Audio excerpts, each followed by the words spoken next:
Welcome to Lasting Recovery. And now, here's your host, Dr. Judy Saalinger. Welcome to Lasting Recovery. I'm Dr. Judy Saalinger, licensed marriage and family therapist, certified addiction specialist, and clinical director of Lasting Recovery, a nationally accredited, holistic, individualized treatment program for substance use disorders, anxiety, depression, and other co-occurring issues associated with substance use. We offer hope and help, and we help you to believe that you too can find freedom from alcohol and drugs. Today our topic is prescription drugs of abuse, recognizing the problem, stopping, treatment, and recovery. Let me ask, if you're taking prescription drugs and you think that you may be abusing them, or if you know your use has become a dependency, keep listening. A recent article in the Medical News Today reported that poisonings are now the second leading cause of unintentional death and injury in the United States. While several recent high-profile Hollywood celebrity cases have brought the problem to public attention, the rates of unintentional poisoning deaths have been on the rise for more than 15 years, and in fact, unintentional poisonings have surpassed motor vehicle crashes as the leading cause of unintentional injury death.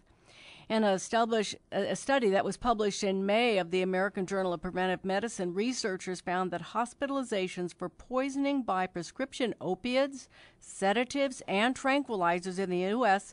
has increased by 65% from 1999 to 2006. So death and hospitalizations associated with prescription drug misuse have reached epidemic proportions, as Jeffrey Cohen, medical director of the University School of Medicine, West Virginia University School of Medicine. And, it really is essential that we all work together to address the crisis. Because, prescription medications are just as powerful and dangerous as other notorious street drugs, like heroin and some of the methadone use that's going on, ecstasy, LSD. And we need to ensure that you're aware of these dangers and that treatment services are available to you if you should have a substance abuse problem. So again, from 1999 to 2006, there's an estimated hospitalizations in the U.S. has increased by 65%. Now that's a huge amount when we look at it. But yet, if you think about how much how easy it is to get a prescription drug these days, it's easy to understand. I know I read recently that the pharmaceutical companies have increased their profits by billions and billions of dollars. And why is that? Because more people are addicted. So how do you know if prescription drug use will create health problems or dependencies in the next few years in your life?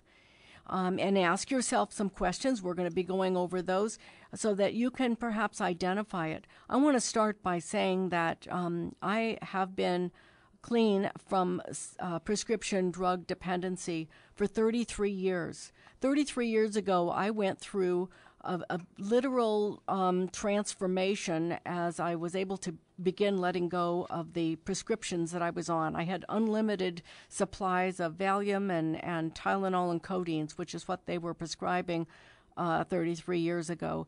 And I had been on it for 10 years. And I tell you, when I started going off of it, it was very, very difficult. I thought I was going to die.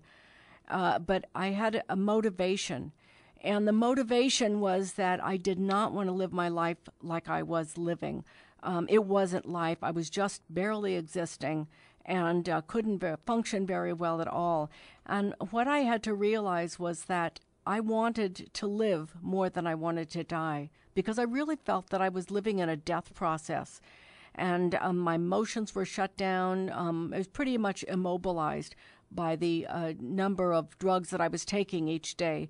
And they were all legally prescribed. I had a medical condition of which they'd been prescribed for, and I had unlimited refills. The doctors thought that they were doing me a big favor.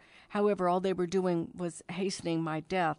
And I had to fight for my life. I decided that if I wanted to live, I wanted to really embrace it and do the changes that I felt that was really necessary for me to take. And, I am so glad. It was the most wonderful thing that I ever did in my entire life, was to choose life. And so, when you look at the problems that people have, it relates to their marriage, that substances interfere with relationships, it interferes with people's work, it interferes with people being able to love each other. And so very often these effects go undiagnosed and untreated as, the issue that it really is, which is chemical dependency. And so when people are using prescription drugs, they also often use alcohol. And sometimes they add marijuana, creating what's called a cross addiction. And so, and millions of people are really cross addicted to the alcohol and the benzodiazepines or the sleeping pills, and they don't even realize it. And, I know that as a marriage family therapist, I've worked with people for over 25 years who have had substance use problems, and many of them will come in because they're having problems with their relationships. And when I do a drug history on them, find out that they're taking, 2-3 Xanax a day, and they've been drinking, and they say, well, it's not really a problem because I've not, crashed my car, I've not gotten a DUI, and I've not ended up in jail, and I don't drink every single day. Then what's happened is that they have a misconception about what alcoholism is and what cross-addiction is.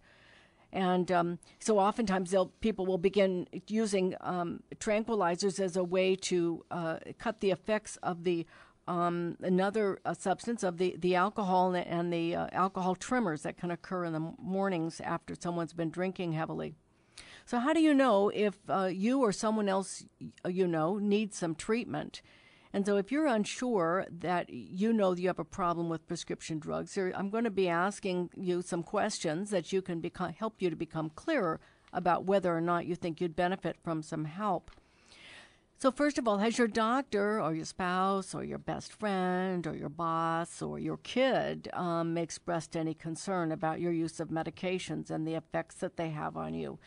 So when you ask, yourself if that's been a problem, think about it. Maybe your doctor said, you've asked for more than 2 prescriptions this month, and you only should have 1 for your medications. Oftentimes, kids will get really angry, and they say, you never listen to me. You don't understand what I'm saying. And, if you're not sober and clean and not under the influence of substances, you can't really get the full sense of what it is that someone's saying. And so we don't really track well our processing of our thoughts, of our emotions. They're compromised. And that really affects relationships because you're in an altered state. Another question that you want to ask yourself, have you ever decided to stop taking pills only to find yourself taking them again, contrary to your previous decision?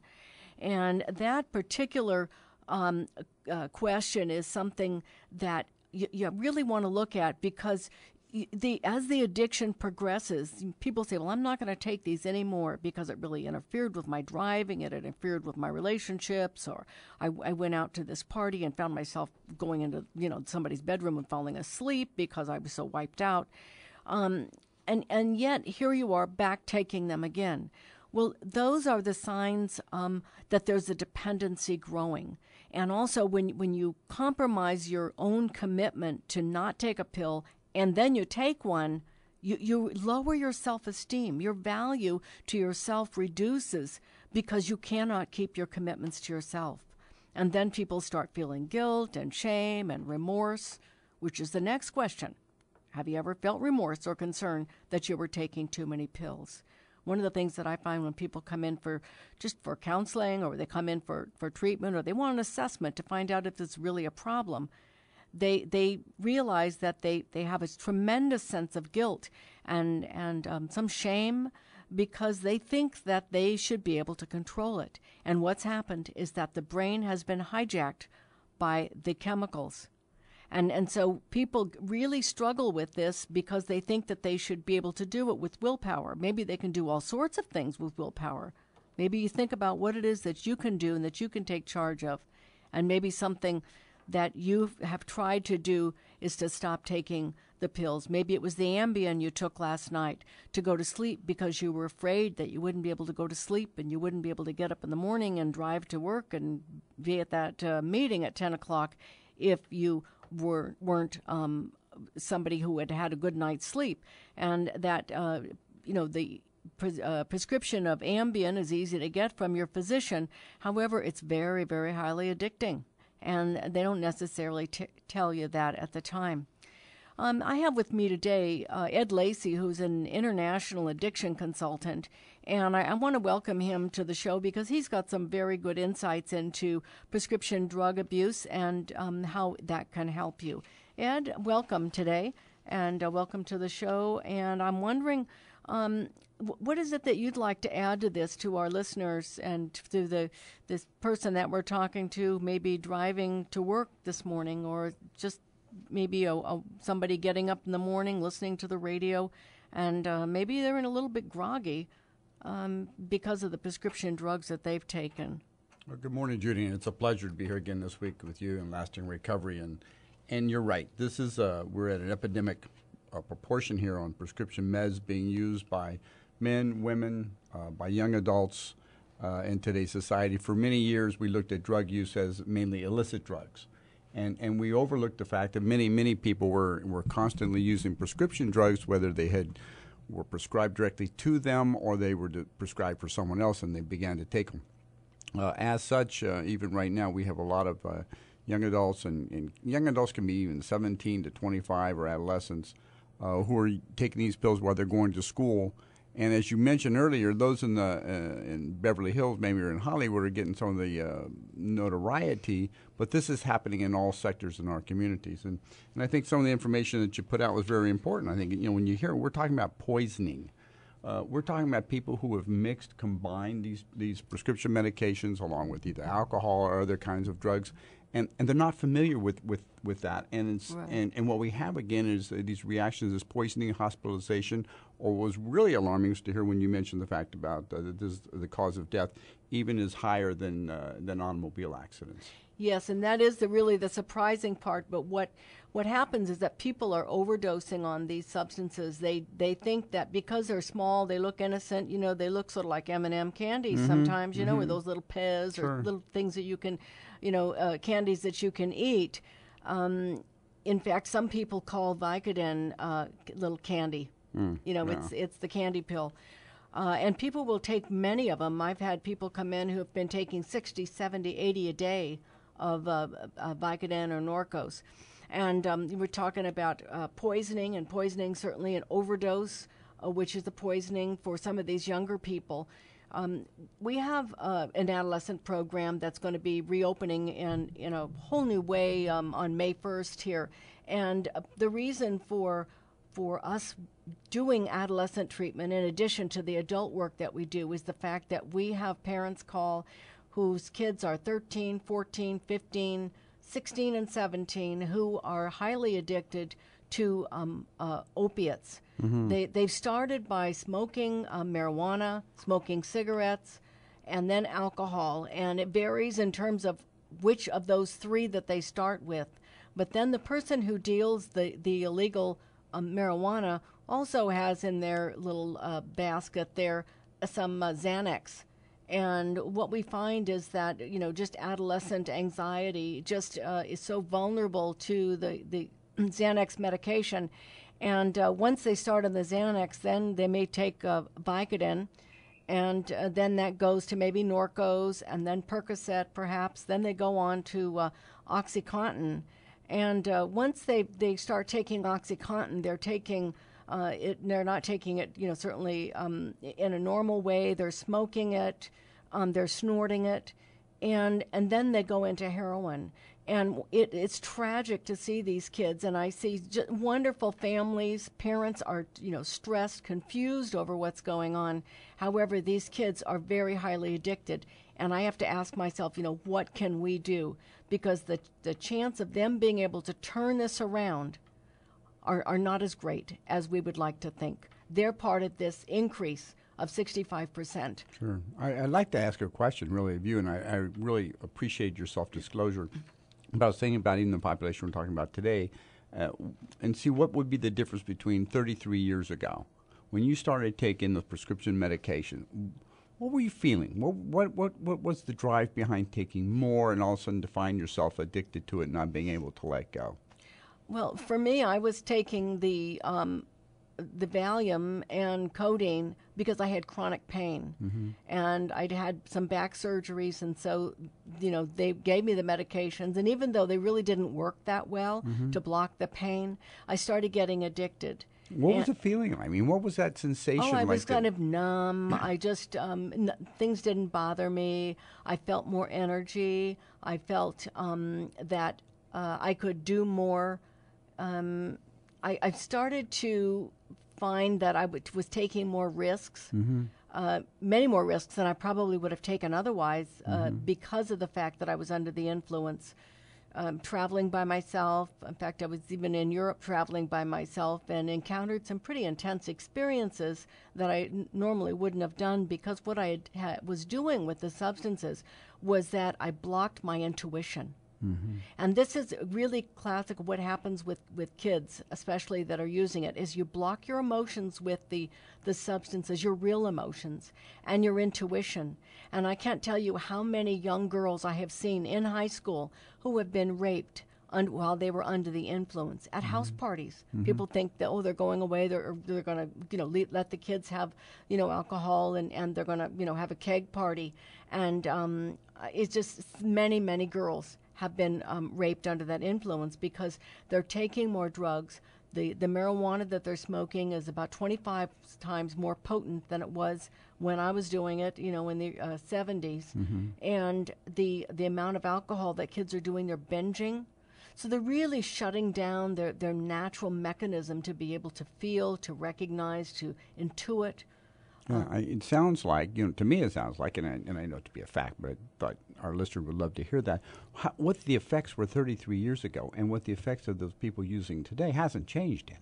No, the effects haven't, because people use to change their mood. Exactly, and that's where I was going at. And it's like people don't understand, and this is the part when I ask sometimes some audience, when I'm teaching at a university level or a conference, I ask even parents, do these drugs work?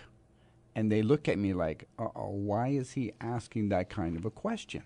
And of course, to make one look good, one mother wants to look good in front of another mother, she may say, oh no, drugs don't work. But the reality is that people would not continue to use them if they didn't work, and they work specifically to what you've just talked about. I mean, it makes you maybe a little taller, a little brighter. It cuts away those feelings of possibly anger, sadness, the low self-esteem, low self-worth, and it does work. And yet these people don't realize that continued use causes what? It causes addiction. Right. It causes addiction. It causes all sorts of problems. When I first started using it heavily, my mother had just died very suddenly. I was in my 20s, and I had to undergo some more surgery, and I was having a very difficult time with the chronic pain. And it was very, very painful, and I could not deal with the level and the intensity of the emotions of my mother's death. Right. And some other losses that I experienced, and it was just devastating to me.